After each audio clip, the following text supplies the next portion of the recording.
나 다니엘이 본즉 다른 두 사람이 있어 하나는 강 이쪽 언덕에 섰고 하나는 강 저쪽 언덕에 섰더니 그 중에 하나가 세마포 옷을 입은 자 곧 강물 위쪽에 있는 자에게 이르되 이 놀라운 일의 끝이 어느 때까지냐?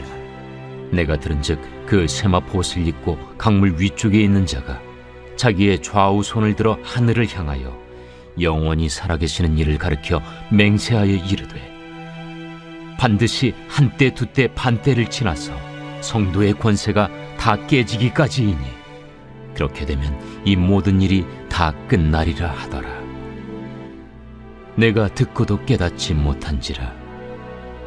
내가 이르되 내 주여 이 모든 일의 결국이 어떠하겠나이까 하니 그가 이르되 다니엘아 갈지어다. 이 말은 마지막 때까지 간수하고 봉함할 것임이니라. 많은 사람이 연단을 받아 스스로 정결하게 하며 희게 할 것이나 악한 사람은 악을 행하리니 악한 자는 아무것도 깨닫지 못하되 오직 지혜 있는 자는 깨달으리라. 매일 드리는 제사를 폐하며 멸망하게 할 가증한 것을 세울 때부터 1290일을 지낼 것이요 기다려서 1335일까지 이르는 그 사람은 복이 있으리라. 너는 가서 마지막을 기다리라. 이는 내가 평안히 쉬다가 끝날에는 내 몫을 누릴 것입니다. 우리 시간 다니엘과 같이 믿음을 가지시며 이 세상을 살아가는 모든 성도님들 되시기를 축복합니다. 이 다니엘은 이 10대 때 포로에 끌려왔고 이제 자기의 인생을 마무리하고 있는 이 시점에 도달했습니다. 다니엘은 총 4명의 왕을 섬겼는데 느부갓네살, 그리고 벨사살, 다리오, 고레스까지 섬겼습니다. 이 중 3명의 왕 느부갓네살, 다리오, 고레스까지는 왕의 총애를 받았고 고레스가 이제 메데 바사 왕국의 통합 왕으로 이제 올라갔을 때 고레스 칙령을 발표합니다. 그때 다니엘이 그때까지 총리직에 있었던 것으로 봐서 이 고레스 칙령에는 다니엘의 영향이 지대했을 것이라고 우리는 알 수 있습니다. 이 다니엘은 이 70년 동안 이 바벨론의 포로 생활을 겪은 이스라엘 백성 중에서 하나님이 원하시는 삶은 어떤 것인가에 대한 모범을 보여준 사람입니다. 여러분, 우리가 이 땅 가운데서 살아가고 있지만 어떻게 보면 이 땅 가운데서 사는 우리의 삶은 이 포로 생활과도 비슷합니다. 이 포로 생활이 다 끝난 뒤에 우리가 가야 할 곳이 분명하게 있다는 사실입니다. 우리가 가야 할 곳이 어디입니까? 바로 천국입니다. 그 본향에 우리가 소망을 둘 때 하나님께서 이 포로 생활을 지내는 그 모든 과정 속에서 이 포로 생활 동안에 세속화가 되지 않고 이 세상 것을 쫓아 살아가지 않고 오직 영원한 것, 그 천국에 우리가 소망을 두며 살아갈 수가 있게 되는 겁니다. 그래서 하나님께서는 우리에게 이 땅 가운데서의 삶에 하나님께서 원하시는 삶의 모범이 있습니다. 세상의 기준이 아니라 하나님의 말씀을 나의 삶의 기준으로 두고 그 모든 것들을 결정할 때 세상의 이득을 위하는 것이 아니라 하나님의 기쁨을 위한 삶입니다. 다니엘은 끝까지 이 하나님의 말씀을 지켰습니다. 자기 생명을 위협당하는 이 수많은 순간에도, 이 어려움 속에서도, 이 시기하는 사람들의 계속된 참소에서도 다니엘은 꿋꿋하게 하나님만을 소망하며 하나님의 말씀을 지켜나갔습니다. 누가 보든 누가 보지 않든 하나님께서 나를 지켜보신다라는 마음으로 하나님의 말씀을 지키고 행하는 사람이었습니다. 이제 다니엘은 이 긴 신앙의 여정 속에 포기할 만한 수많은 이유가 있었지만 다니엘은 포기하지 않았습니다. 소년기, 청년기, 중년기, 노년기까지 모두 다 하나님만을 의지하면서 이 모든 시험을 통과한 다니엘은 이제 꼬린 지점만 남은 상황입니다. 우리 인생에서 이와 같은 신앙의 경주를 살펴보면 우리는 이 신앙의 경주를 세 부류의 사람으로 우리 분류할 수 있습니다. 신앙의 경주에 시작하는 이 시작점에 선 사람, 그리고 신앙의 경주를 잘 가다가 계속된 이 유혹 속에 못 이겨 중도에 포기하는 사람, 그리고 이것도 아니면 이 신앙의 경주를 아직 시작조차 못한 사람입니다. 히브리서 12장 1절에는 이렇게 기록되어 있습니다. 이러므로 우리에게 구름같이 둘러싼 허다한 증인들이 있으니 모든 무거운 것과 얽매이기 쉬운 죄를 벗어버리고 인내로서 우리 앞에 당한 경주를 하며.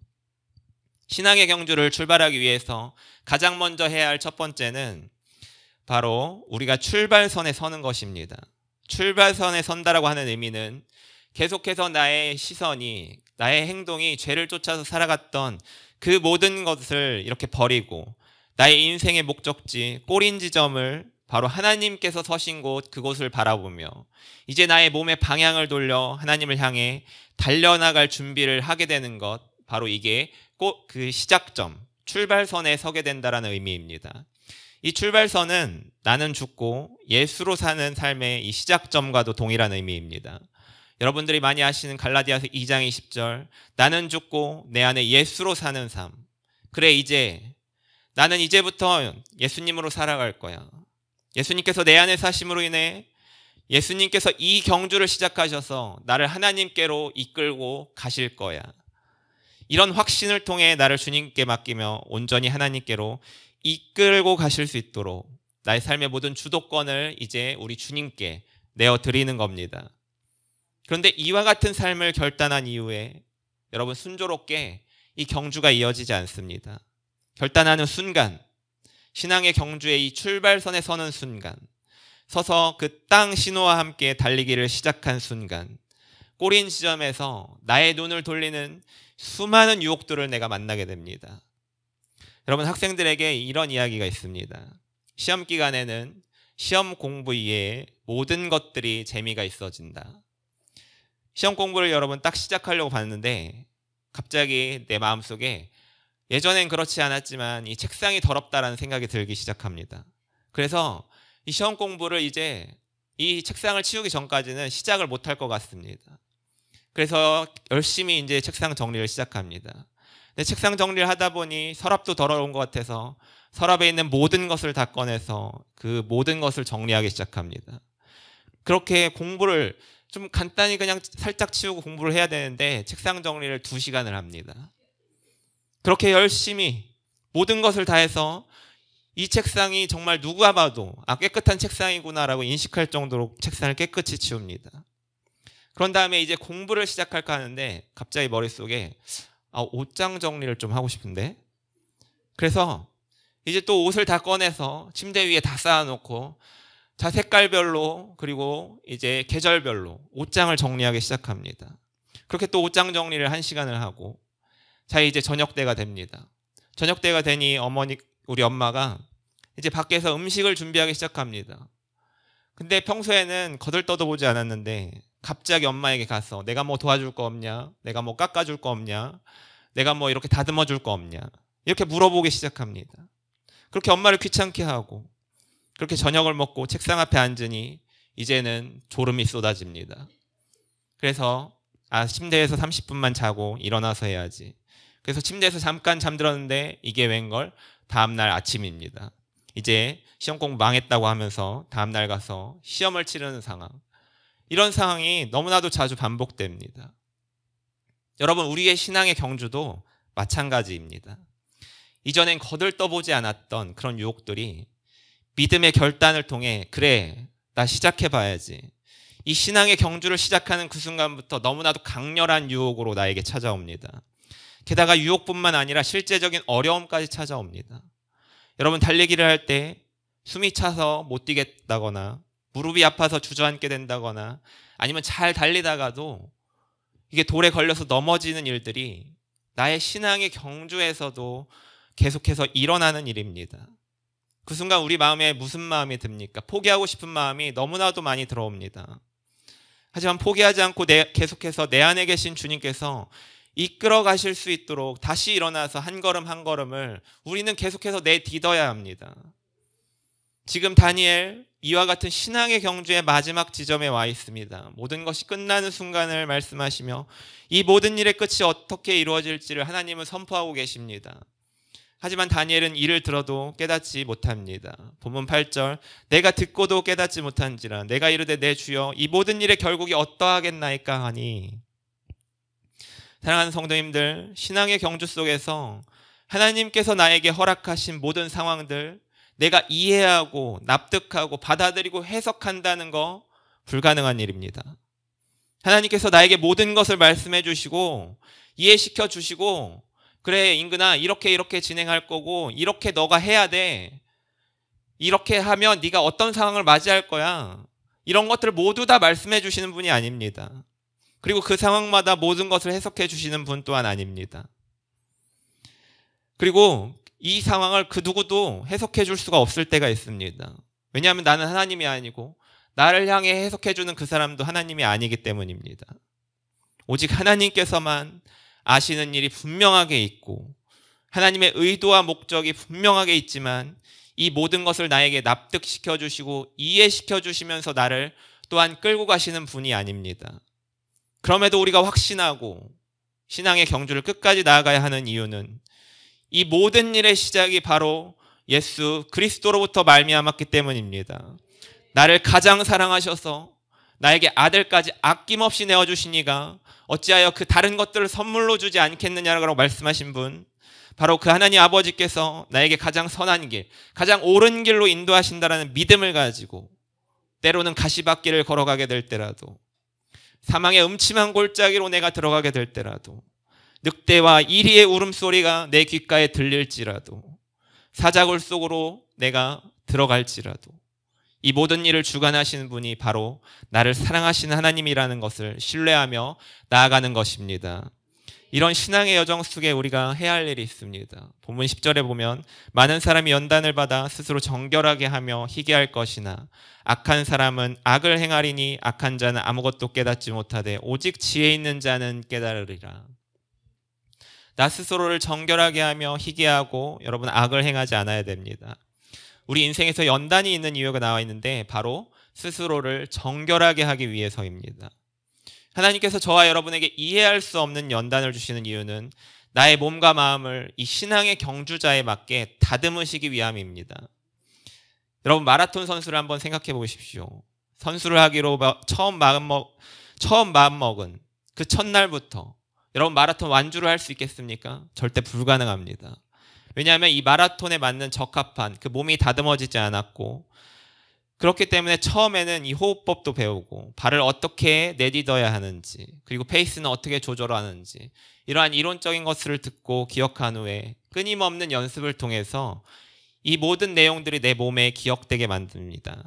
그리고 그 뒤부터 뛸 수 있는 거리를 점차 늘려나가고, 거리를 늘려나감과 함께 시간을 단축시키는 훈련을 하면서 이제 42.19km의 마라톤을 뛰기에 적합한 몸과 마음을 다듬은 이후에 실제 경주에 임하게 됩니다. 여러분 이 마라톤과 같이 누구나 다 이 신앙의 경주에 임해야 하는데, 신앙의 경주에 임하기 위해서는 이처럼 하나님께 연단을 받아 스스로 정결하게 된 이후에야 계속해서 뛰어나갈 수가 있게 됩니다. 내 안에 죄가 있는 상태로는 하나님이라는 목표에 도달할 수가 없습니다. 우리가 잘 알고 있는 로마서 3장 23절, 모든 사람이 죄를 범하였음에 하나님의 영광에 이르지 못하더니, 정결하지 못한 상태는 그 누구도 하나님의 영광에 도달할 수가 없기 때문에 우리 하나님께서는 저와 여러분을 연단으로 다듬으시며 끝까지 완주할 수 있도록 포기하지 않도록 저와 여러분을 계속해서 만들어 나가는 과정인 겁니다. 그런데 악한 자는 아무것도 모르게 이런 경주가 있다는 것도, 하나님께서 계시다는 것도, 나를 위해 주님께서 이 땅에 오셨다는 사실도 모르기에 이를 알 수 없지만, 하나님을 아는 이 지혜가 있는 자들은 이 모든 것을 깨닫는다는 사실입니다. 이제 본문 13절은 이렇게 말합니다. 너는 가서 마지막을 기다리라. 이는 내가 평안히 쉬다가 끝날래는 내 몫을 누릴 것임이라. 이 올림픽에서 마라톤을 승리한 사람에게 매달 위에 주는 특별한 선물이 있습니다. 바로 월계관입니다. 하나님께서는 다니엘과 같이, 그리고 수많은 믿음의 사람들이 믿음의 경주를 끝마친 이후에 주셨던 것과 동일한 것을 주시는데, 동일한 것을 우리에게 주시는데 바로 저와 여러분의 몫입니다. 우리의 상급은 이 땅에 있지 않습니다. 영원한 곳 천국의 상급이 쌓여 있습니다. 사드락 메삭 아벳느고의 고백처럼 그렇게 하지 아니하실지라도, 이 땅 가운데 그 상급이 주어지지 않을지라도, 주시더라도 주시지 않더라도 분명한 사실은 천국에는 우리의 몫이 준비되어 있다라는 사실입니다. 이 소망이 분명한 사람은 이 신앙의 경주에서 어떤 유혹이 있어도 포기하지 않습니다. 계속해서 나의 윤을 현혹시키고 하나님께로 향하지 못하게 만들어도 내게 주실 하나님의 몫이 분명히 있다라는 사실을, 그 소망이 확실할 때 나는 흔들리지 않습니다. 내 마음이 요동하지 않게 됩니다. 우리 마음속에 영원한 생명 그리고 부활의 소망이 다시 한번 확신하게 되시기를 축복합니다. 우리 신앙의 여정이 어디에 위치해 있는지 아무도 모릅니다.